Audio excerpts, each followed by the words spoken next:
Hey, what's going on, everyone? I hope you guys are enjoying the training so far. Russell reached out to me the other day, and we were talking back and forth, and I brought up something new that we were doing for our applications that have been working really well for us, and it's called BANT. All right, and it's the four things that you have to have from every buyer in order to close a deal. All right, and so BANT is an acronym, and it stands for Budget, Authority, Need, and Timing. All right, and those are the true four. Now, where this comes from is from IBM. So 1960s, they were having all their sales guys were inundated. They were getting all these calls. Their business was booming. And they were like, we need to figure out a way to just get the requirements to close a sale. All right. And so they looked at all their data and they figured out that this was it. These were the four things that were required to make someone a qualified prospect in order to get on the phone with a salesperson. And so that actually became the industry gold standard for years. And it's actually just more known in the enterprise and software world. And I heard about this and was like, oh my gosh, I should just be applying these four questions and weaving them into my applications to make sure that our prospects are qualified.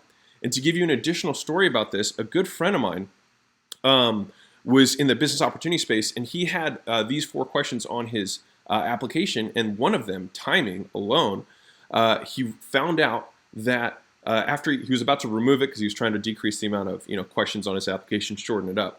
And he looked at his last 6 months of answers and sales. And if he found out that of all the people over the last 6 months, the people who had responded to timing as immediately, they're willing to start, or willing to start tomorrow, or ASAP, those people comprised 95% of all of his closed deals. And anyone who answered anything but those three things comprised only 5% of his sales. And so this was a question that he was like, I don't know if it's necessary or not. But as soon as he saw that, he realized, oh my gosh, this is amazing. And we can now no longer talk to anybody who says they're not immediately ready to start. All right. And so that just goes to show you the power of one of these questions. But having all four makes your application an absolute blockade for providing high quality prospects to the phone call. All right. And so let's dive into each one of these. So B in BANT stands for budget. So does this person have access to the amount of money required to start working with you? And are they willing to invest it? So there's two separate pieces to it. So for example, you could say, if you want to be outright with it, you can say, do you have $6,000 to be willing to invest to scale your gym online? Right? Straightforward. Second, if you want to be a little bit, if you don't want to say the amount of money, then you can say, are you willing to invest money into growing your business? All right, that's a simpler question. I don't think it's going to add nearly as much value to the lead, but at the same time, you're not going to have people get sticker shock, right? And so there's both sides of it. We prefer to say the amount of money, and I do that because I'm looking for a very specific type of business owner who should expect that type of price to work with us, right, for the outcomes that we're providing. If they don't have that kind of money or would be sticker shocked by that, then I really don't want them to get on the phone with my sales team because I don't think they'd be a good fit, right? And so you can make that decision for your own business, but each of these things is going to come down to how much friction you want to apply to the application process, which I'll get to at the very end of this because it's really understanding the theory behind this that I think is important. All right, so B is budget. A is authority. Does this person have the decision-making power to make a financial purchase, right? And so an example of that is saying, are you the sole decision maker for your business or do you need someone else's permission, right? And so in this instance, they're going to say, yes, I'm the sole decision maker, or no, I need someone else's permission. And so by doing that, we can immediately word out the people who are managers or have partners, or if they say, no, I need someone else's permission, then we say, cool, let's make sure that we have that person on the phone when we take the call, right? And so that way we can actually get closer to a yes. Third is need, right? This is fundamental. Are you this type of client who wants to achieve this type of outcome? So this is really important, and I think a lot of people they become way too vague with this, right? The better you know your customer, the more specific these questions should be. Are you a gym owner who has employees who is willing and able to take on 50 to 100 clients in the next 30 days, right? And we say that because we know we're going to blow these people's doors off, and if they're a personal trainer and they don't have the capacity to handle 50 clients, then it might not be a good fit for them or for us, right? Because we're looking for people who really want to scale. And then they would get overwhelmed, and then they'd be like, I can't even handle all this volume. And so they get upset, you get upset, and no one wins. And so you can look at all your clients and see which of these clients were the most successful over time, and then say, this is who we want. Are you this type of person who wants to achieve this outcome? And if they say yes to that, then you know they're one step closer to being your ideal prospect, all right? And then finally is timing, right? In what timeline are they looking for a solution? So the story I told you earlier, each one of these questions I could tell you a story about just about how valuable each of them is, but I gave you the timing example. If somebody's on the phone and they're looking for something next week or next month or sometime in the future, their pain is not ready, or their level of certainty or their level of uncertainty in their current condition, their pain in their current condition is not high enough. Now you can try and take them on the phone, but looking at the stats from that I provided my friend, you've got a 1 out of 20 shot at closing somebody who doesn't plan on moving forward sometime soon into moving forward, right? And so an example of asking that question is, if accepted into our program, when would you want to get started getting online clients, right? And so by doing that, you want to also say, like, when you want to start the ideal outcome, right? By saying that, we're also painting the picture of when they're going to achieve this thing. Now, if someone says, I want to get online clients next year, then there's probably not going to be a good fit, obviously, or next quarter, or next week. It's like, this is it's not a priority for you. And so we will not prioritize your application because we have other people who do want to get started, right? And so once you understand the kind of fundamentals around BANT, right, those 4 pieces, now it comes down to, like, how do you tactically weave this into your applications? These don't need to be the only 4 questions, but you should have elements of these 4 questions inside of the application questions that you have. All right, and so there's almost a psychology between questions and answers, and I could go on for hours about each of them, but I'm trying to give you just a concise version for you guys. All right, so question psychology. All right, instead of saying, will you buy my program at $6,000, instead try and provide context for what type of answer, what type of person you're looking for. So, hey, we only work with established business owners who understand growth. Are you willing to invest $6,000 to scale your gym online? Right, if we say something like that, now I've given them a positive and aspirational label that I'm associating with the response that I want from them, right? So if they say no, then they have to say that they're not an established business owner. Now, if they're not an established business owner, they should say no. But the people who are at the halfway point, that will give them something to aspire to, and they'll probably be more likely to say yes so that we can move them along, right? Now, obviously, we don't want anybody who's not qualified, and so it should also ward away the people who are not. As an example for authority, right, decision maker.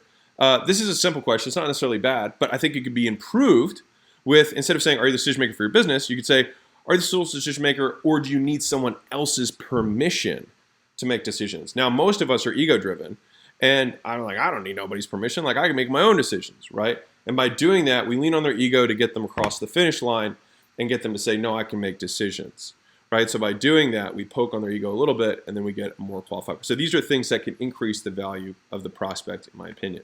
All right. Third, do you want to scale your business online? That's simple. It's not bad, right? But could it be better?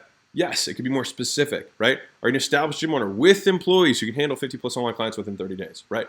Provide specifics when you're talking about the needs, especially when you're talking about the needs, because that's where we're really making sure that the solution we have is something that they want, right? And so, big picture, you want to ask questions that matter. People should say no to them, right? Especially, like, don't just ask questions to make an application long, which I've seen people do.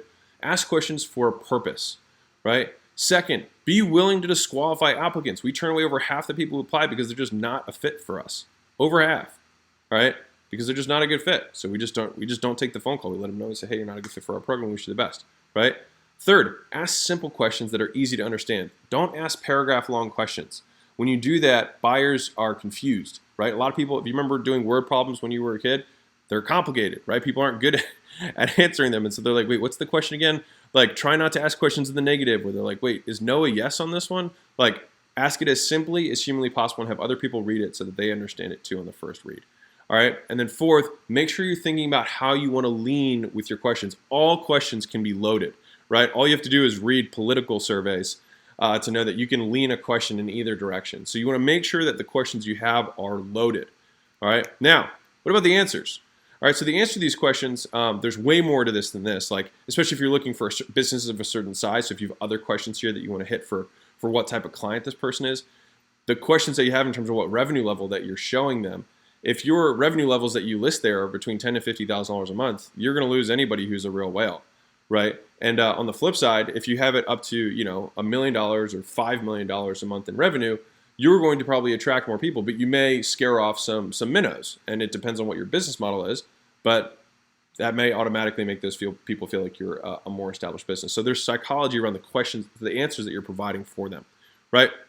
And so big picture, so like I'd love to dive more into that stuff, but the two simple strategies that you can kind of think about with this is that you can have hard questions and easy answers. You can have easy answers and hard questions, right? And so if it's a hard question, make it an easy answer. So it's like, hey, you must be willing to pay. We did a $10,000 1-hour phone call thing a little bit ago,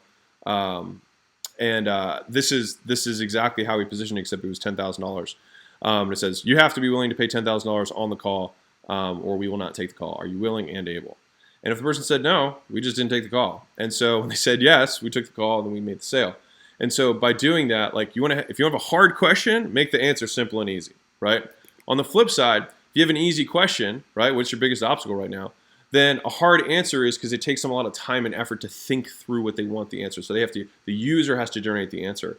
And that's what will actually increase the quality of the lead. The more of the hard answers or input answers you have, it's more friction, right? And the more friction someone goes through, the more qualified the lead is. Now, that leads me to the point of friction overall. And so fundamentally, the way the high ticket process works is you're trying to create friction so that you can have increased quality of prospects, right? And the more friction you have, the higher quality the prospect is. But the more friction, the fewer you get. And so the goal is finding the friction sweet spot. So there's two types of friction, all right? You have higher ROI friction, that's value add friction, all right? And examples of that are funnels, right? Funnels are value add friction, right? You're taking clicks and eyeballs and you're putting this friction in place, this filter, and then only what comes through are your valued customers, right?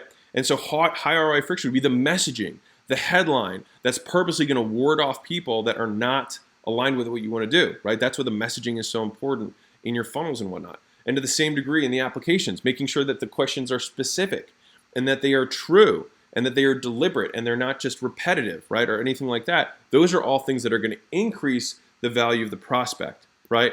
And on the flip side, low ROI friction would be lots of paragraph questions, repetitiveness, poor design, poor layout, poor messaging, poor load speeds, right?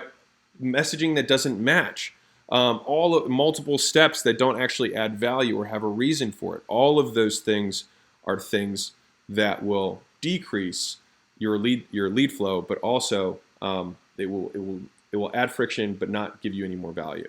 And so, just to give you guys, just as a final note on this, and the reason I think Russell wanted me to make this was we reintroduced BANT into our application process, and at 2.5x the cost per call for us. So that's a big increase, right? That's a lot. But despite that, we actually had an increase in sales of over 20%, which for us is a good increase in sales. And so don't be afraid to pay more for a prospect who's worth a lot more. Just make sure you do the math.